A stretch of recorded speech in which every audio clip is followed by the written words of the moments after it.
You know, before I begin this weekly press conference, I want to do something different. I want to spend a few minutes paying tribute to an American hero that we lost yesterday. You all knew him, Congressman Sam Johnson. He was a hero in every sense of the word. Sam was a Republican member who served in this chamber for 28 years. But before being sworn in as a member of Congress, Sam had already done for this country more than almost anybody else in his lifetime could. You see, Sam was an Air Force pilot. He flew missions in Korea and Vietnam. He was shot down. He served in Hanoi Hilton 7 years. 3.5 of those years was in solitary confinement. Sam was one of those type of individuals it's just an honor to get to know. But I want to tell you some personal stories about Sam so the rest of the country can know who this real hero was. Sam was on my deputy whip team.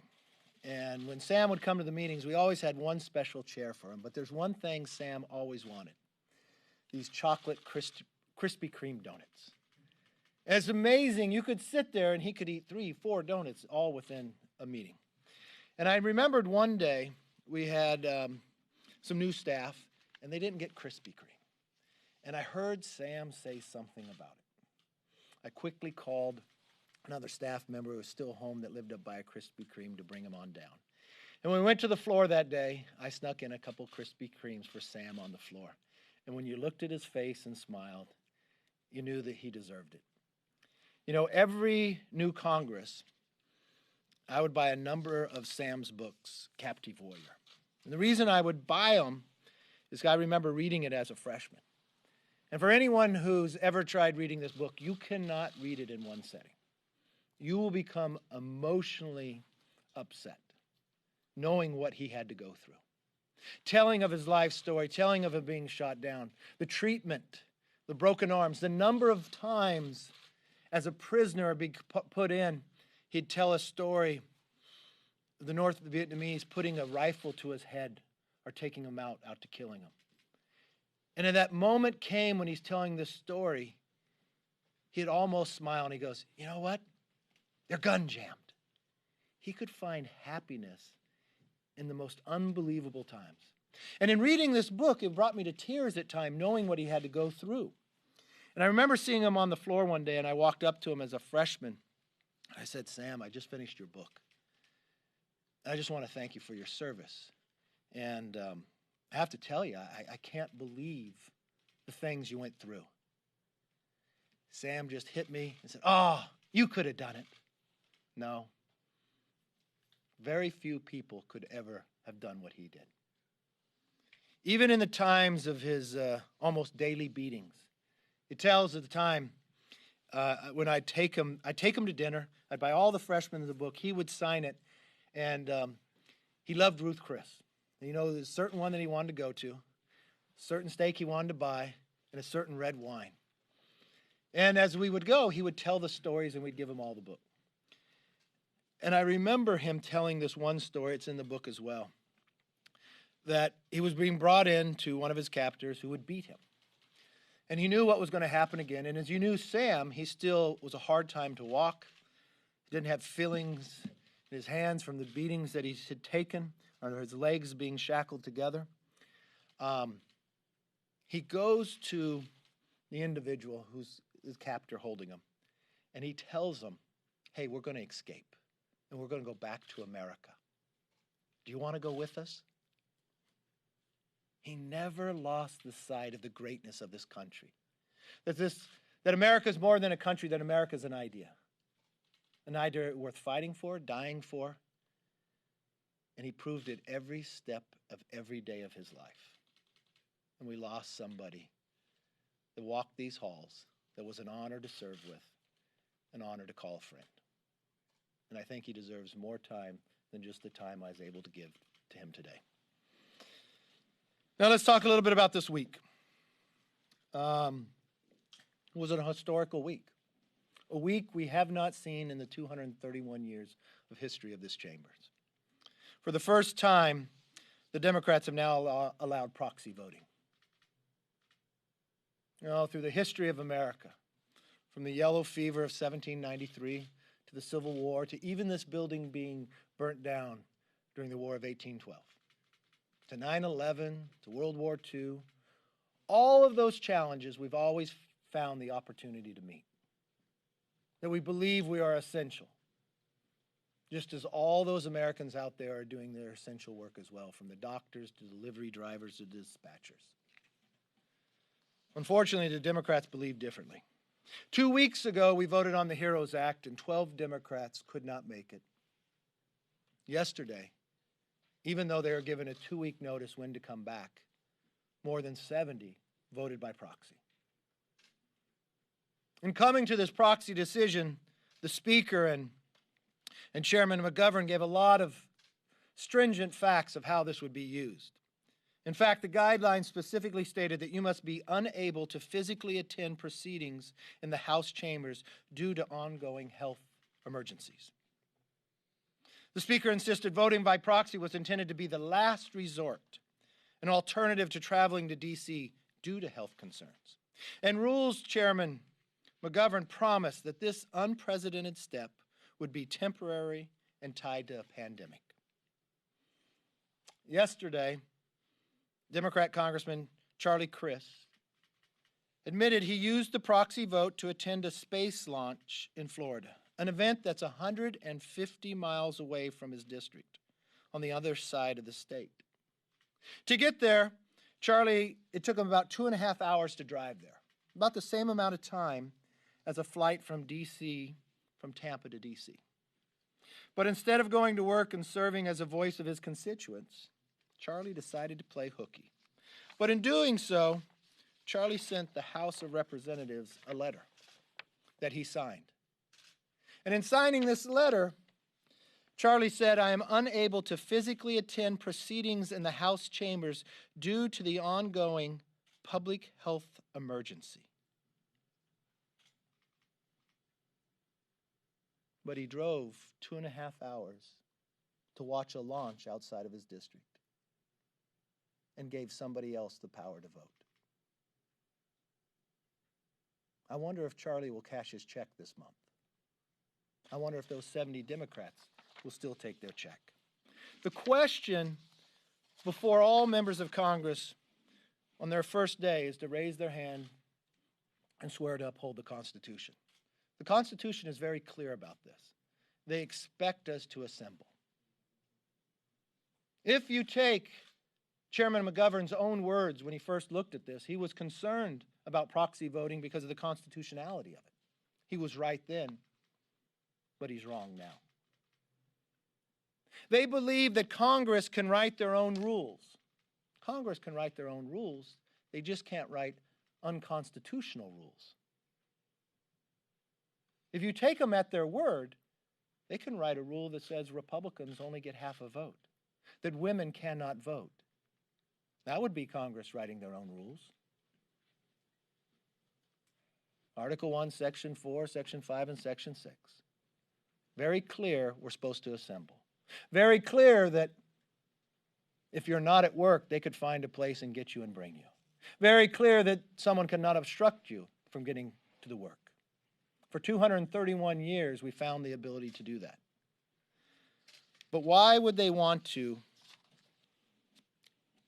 go against the Constitution to provide proxies? It provides the Speaker more power, that is true. The Speaker, in her own words yesterday, admitted that the crisis is an opportunity. Every crisis is. She's not the only one on the Democrat side that believes that. Congresswoman J. Paul, for me, the leverage is that there is enormous suffering. The number 3, Congressman Clyburn said, this is a tremendous opportunity to restructure things to fit our vision. And last week, even Democrats admitted their legislative proposal was more of a wish list than a serious proposal at that. A pandemic is not an opportunity. A health crisis is not a free-for-all to restructure our government. We instead should be working together to reinforce the promise and progress we are seeing take place in this country. And with that, I'll open it up to questions. Yes, sir. Same question I had for Pelosi last week on the Scarborough issue. Mm-hmm. Is it appropriate for a sitting president to accuse a TV host of murder over Twitter? I think I answered that yesterday. I don't have anything further to You discuss said you about. weren't around when Scarborough was I here. wasn't around when Scarborough was here. The appropriateness of it. Look, I answered it yesterday. I don't think there's anything further to discuss. Yes. A question I asked Pelosi as well. What are your thoughts on this, on the president's upcoming executive order on these social media giants when it comes to this liability issue when it comes to going after certain tweets that people make? Well, this is one place I'd actually agree that the president should be looking into. It's something we did in the majority. I have not seen the new majority take any opportunity from committees to bring them in. We brought a number of the CEOs in. I agree with what Mark Zuckerberg said when he said that social media shouldn't be the arbiter of truth of everything that people say online. And it's interesting to me with Twitter, if you're going to hire somebody to be the arbiter, you ought to at least look at what they tweeted. Should the arbiter be an individual that believes any states in the Midwest that he refers to as flyover states that voted for President Trump are racist? Or would he believe those who work for the president should be similar to, call them similar to Nazis who worked for Hitler? I would find that a hard truth to see that they were the arbiters. I've watched what social media has been able to do. There's a concern from a monopoly perspective on some. But I think what Mark Zuckerberg said is the approach that they should take, and I think what the president is doing is correct. Yes. Mr. Leader, the speaker this morning on FISA criticized you and your Republican colleagues for basically doing a 180 on the FISA vote because the president sent a tweet. Wondered if you wanted to respond to that. And second, what is the path forward on this bill? Previously, many Republicans have said these are very crucial national security authorities that need to be there for national security reasons. Do we have to wait for the outcome of the Durham investigation to move forward? What possibly is the path forward here? The path forward is exactly what I told Majority Leader Steny Hoyer just a couple days ago. I would take a pause because every single day we learn something new. Remember what FISA is, from foreign intelligence surveillance. But it was used for surveillance on Americans. And every day we learn something more. Shouldn't we take an opportunity to correct that? Lo and behold, the speaker is now coming to the same position I told him would probably be best a couple days ago. Maybe she's upset by that. But I think that's the appropriate thing to do. Why don't we get back together, work with the administration, find out any more unmaskings from a past administration of how they misused this FISA and others, and correct it so no American could go through this again. Interesting to me that the former vice president now running for president unmasked people. Ambassadors that were appointed by President Obama were unmasking people. Then look at the time frame of when it was done. After the election. After someone's duly elected to become president, in a time frame of a lame duck presidency from the beginning of January to being sworn in mid-January. Very interesting. While at the same time, they know from their own individuals all what they are professing to the American public about Russia was not true. Yeah, there are some grave concerns here, and they should be fixed. Mr. To follow up, the unmasking issue is unrelated to these authorities. No, it goes to a part of it. I know that goes a little further, but this is an opportunity to fix it as well. Are you concerned that the roving wiretap, the lone wolf, the business records provisions, that those are going to put, having those expired, are going to put Americans at risk while you guys? They don't have to expire. While you work on this bill, you could extend it. But I think the appropriate place to be is exactly what the advice I gave to Democrats 2 days ago, that they're coming to that advice today. You should maybe get into conference and find out the differences, just as we do in regular order on any other bill. Yes, sir. Leader McCarthy, if everything under proxy vote would you think would be unconstitutional, then what about the PPP fixed vote today? Would that be unconstitutional then? I think everything taken up reads the doubt of whether it's constitutional or not. It brings a real doubt and why the Democrats should not move forward with it. That's why Morgan Griffith yesterday did a previous question to pause using proxies until the courts can decide. It is a legitimate question. It's about the constitutionality of anything they want to move forward. And it's a clean version of what you're seeing with the Democrats saying that this would only be used for members that have problems coming because of health. Well, that's not the case. If only 12 missed 2 weeks ago and more than 70 now, their largest delegation comes from California. More than half of all the Democrats in California stayed home. Is it being used the way the Speaker and McGovern promised? McGovern, even in his first review of it, said there's real questions about constitutionality. So it's not just the scholars that believe this is wrong. They did too. But they chose to try to invoke more power, and I think that is wrong. I also know let's take a couple questions from Zoom and then we can come back. Do we have anybody? Ooh, big echo. Questions, comments?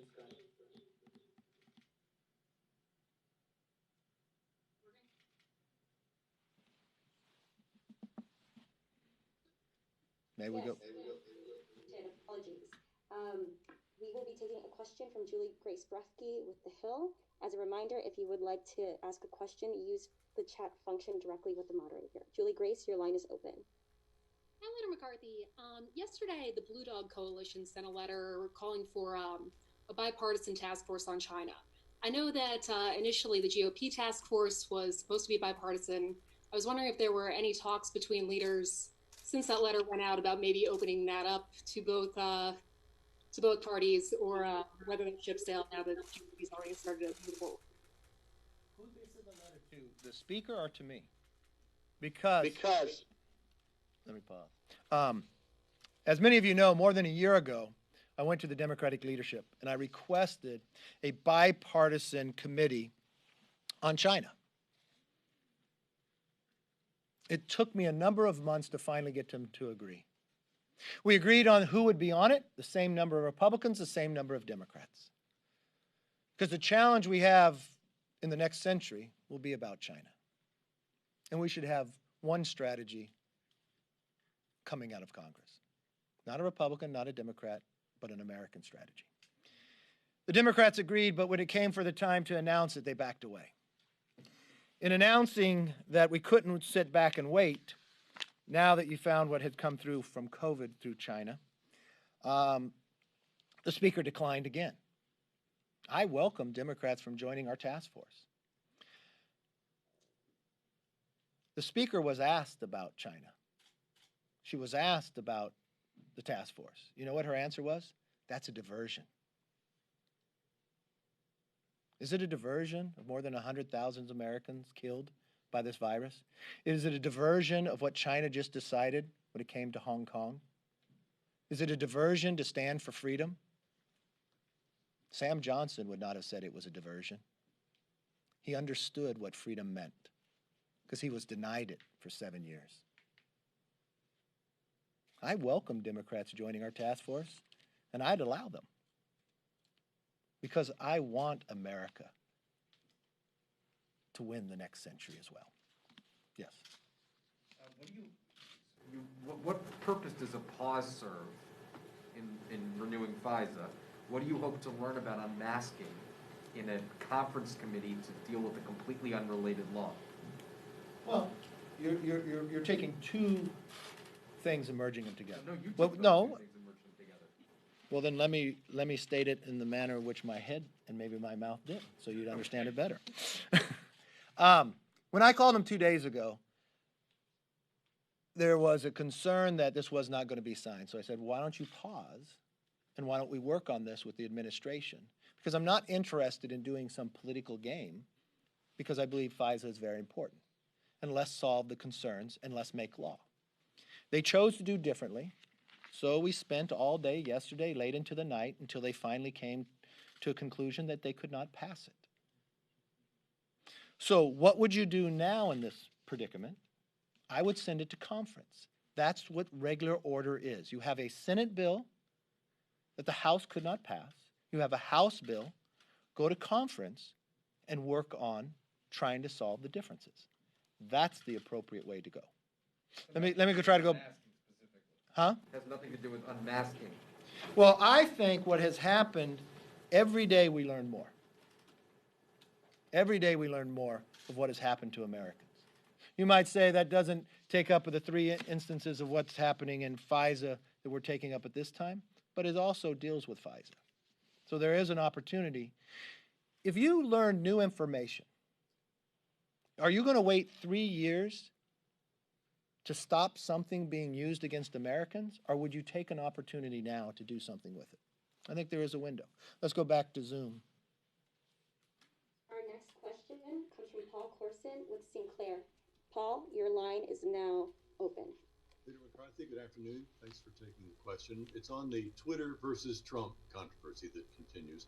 The president's tweet wasn't taken down. So does that really constitute censorship to put a link with more information alongside it?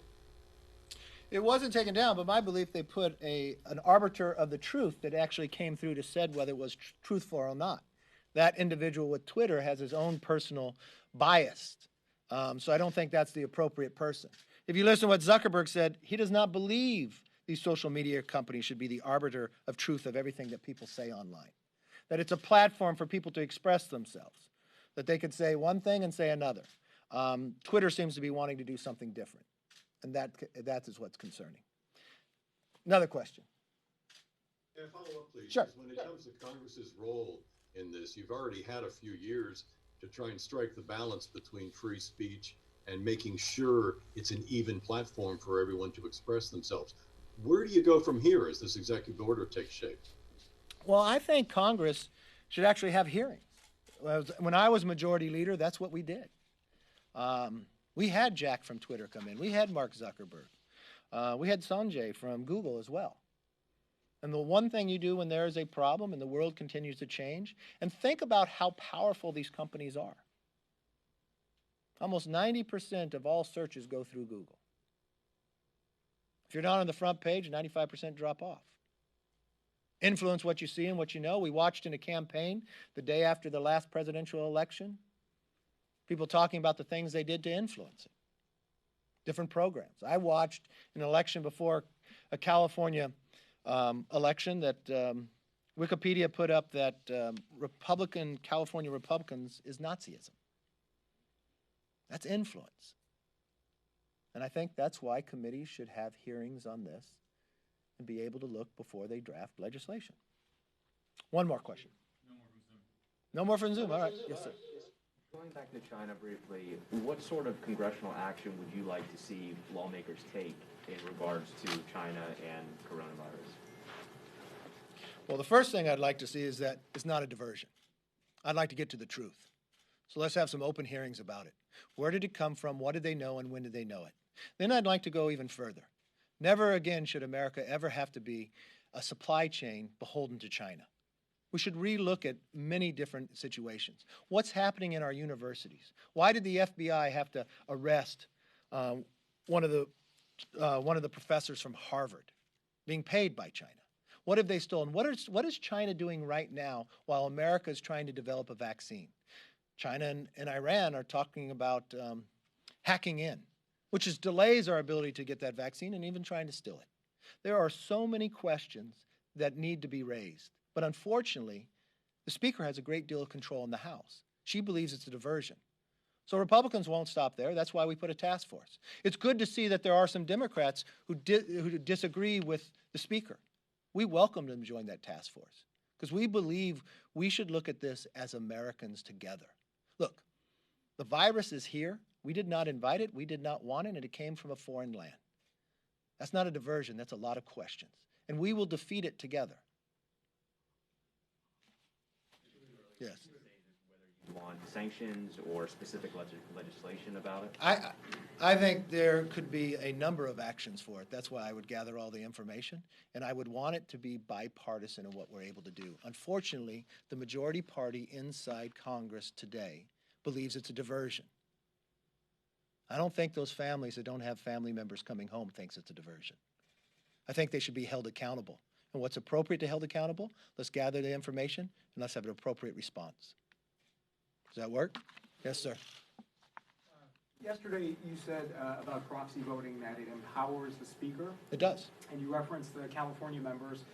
So I spoke to a couple of them, and they told me that basically they had been in touch throughout the day with their proxy, that they had sent very specific written directions as to how they wanted to vote on each item.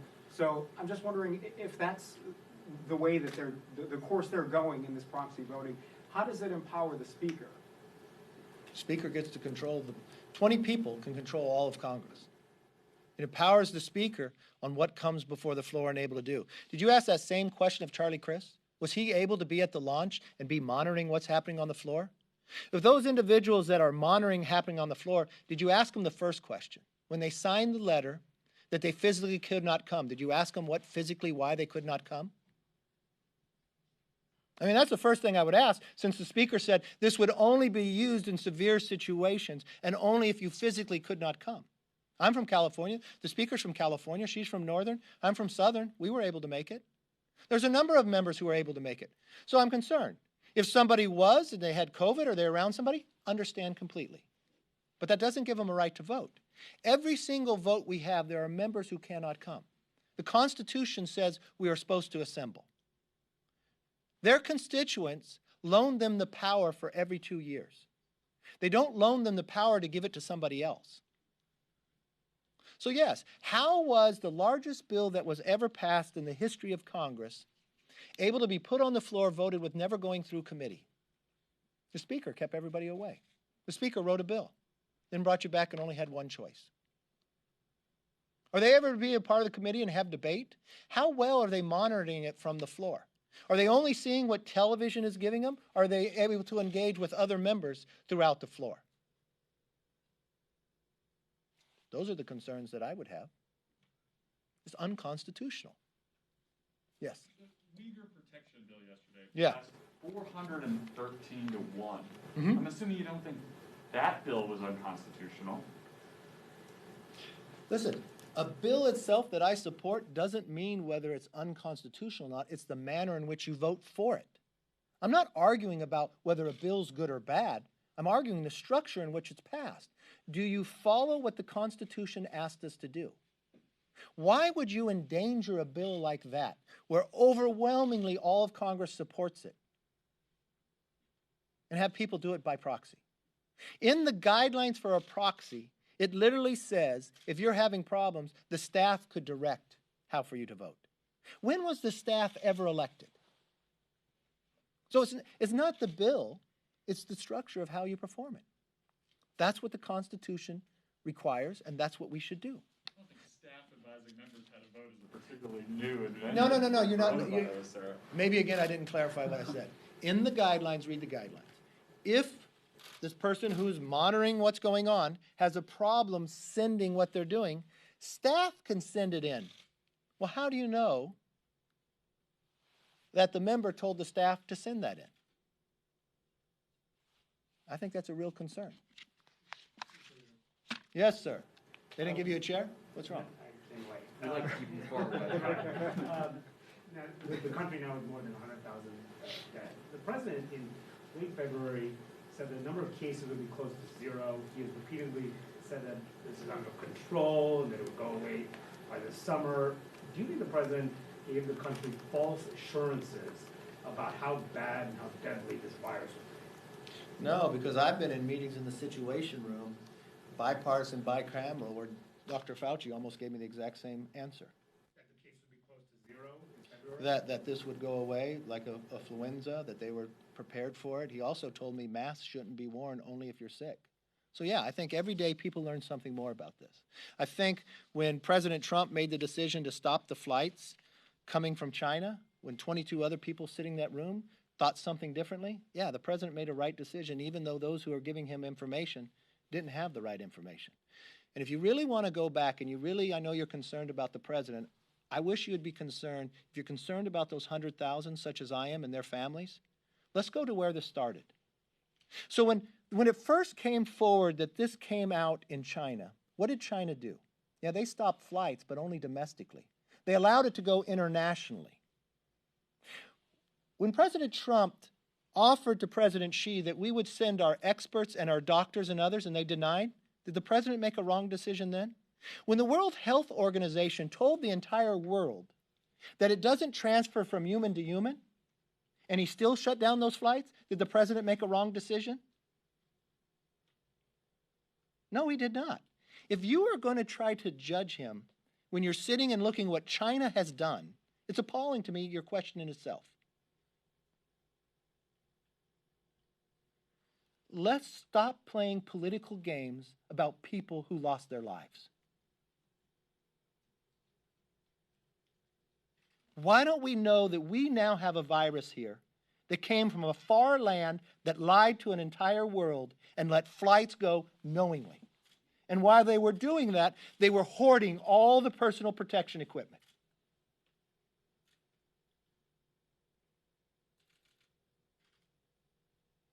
People are not going home. People have died because of this. And the idea that you want to ask a question politically on that basis, to me, is what's wrong. Our focus should be on solving this. Our focus should be making sure we get a vaccine, making sure we get the antibodies. That's exactly what we're doing. I was just talking to a CEO yesterday of a pharmaceutical company, the fourth one that has BARDA, that they're going through, and it's very promising. They believe they can have the vaccine this year. And what we are doing as a government, by yes, President Trump, were we supplying the funding so we could have 100 million of those dosage if it comes to fruition, that it's faster than we've ever done before. The FDA is approving things that they've never done before. We just hit 15 million tests. Weigh that with everybody else in the world. Have they done that? You didn't ask that question. The tests have been gone